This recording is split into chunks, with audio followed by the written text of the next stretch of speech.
వాసవమ్మ జాతరండి వైశ్యులంత కదలాలి నోరారా కీర్తించగ ఊరూరు తరలాలి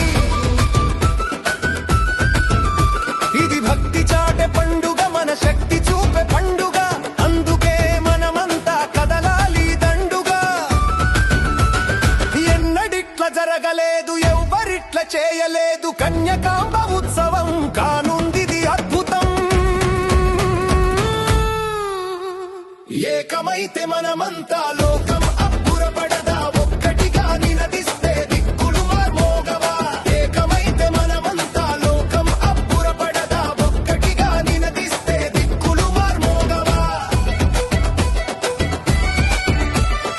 ఒక ఇంట్లో పుట్టిన అమ్మవారు అగ్నిలో ఆహుతైపోయి లక్షలాది మంది ఇళ్లల్లో మళ్లీ పుట్టి వాళ్ళ చేత ఇంత గొప్ప కార్యం. జై వాసవి, జై జై వాసవి.